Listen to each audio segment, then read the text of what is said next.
রাস্তার চারধারে শুধু নানান রঙের মাটির পুতুল, আর ওই মাটির পুতুল কিনবো বলেই রথ দেখতে যেতাম।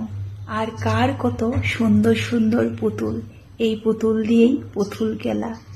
রথ দেখা হয়ে গেলে এই কাঠি গোজা আর জিলেবি নিয়ে দিদিদের সাথে বাড়ি ফেরা, আবার 7 দিনের অপেক্ষা সেই উল্টো রথের।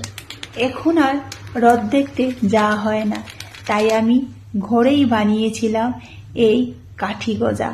তবে আমি এই কাঠি গজাগুলো আলাদাভাবে বানিয়েছি, ভীষণই সুস্বাদু হয় ঠিক এইভাবে কাঠি গজাগুলো বানালে। এখানে আমি 1 বাটি ময়দা নিয়েছি। আপনারা যে পরিমাণে বানাবেন সেই পরিমাণে ময়দার ব্যবহার করবেন। সামান্য নুন দিয়েছি আর একটু বড় চামচের 1 চামচ ঘি দিয়েছি। এবার ময়দাটাকে আমি ভালো করে ময়াম দিয়ে দিচ্ছি। দেখুন ঠিক এইভাবে ময়দাটা হতে হবে। এবার আমি এখানে অল্প অল্প জল দিয়ে ময়দাটাকে মেখে নিচ্ছি।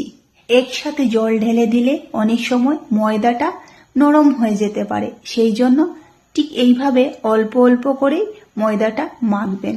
দেখুন ময়দাটা মাখা হয়ে গেছে, ঠিক এইভাবে হতে হবে। খুব নরম নয় আর খুব শক্তও নয়। ডেকে রেখে দিয়েছিলাম 10 মিনিটের মতো। এবার লেচি কেটে ঠিক এইভাবে আমি বেলে নিচ্ছি। রুটিটা কিন্তু একটু মোটা করেই বেলতে হবে। রুটিটা বেলা আমার হয়ে গেছে। এবার আমি একটা চাকু দিয়ে 4 ধার ঠিক এইভাবে কেটে নেব, যাতে কাঠি গজাগুলো দেখতে খুব সুন্দর হয়, মানে সবগুলো যাতে সমান হয়। আমার এখানে 2টো লেচি হয়েছিল, ঠিক এইভাবে আমি সবগুলো কাঠি গজা তৈরি করে নেব। দেখুন আমার পিস করা হয়ে গেছে, আর পিসগুলো আমি দেখিয়ে দিচ্ছি। ঠিক এইভাবে হতে হবে।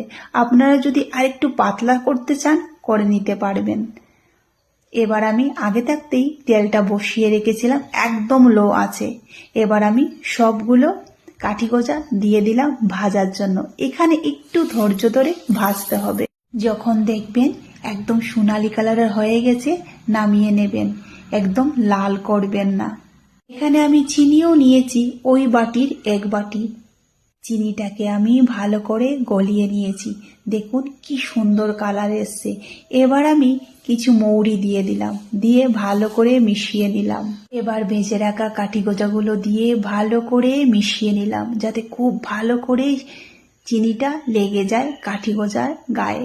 তৈরি হয়ে গেল মুচমুচে ক্যারামেলাইজ কাঠি গজা।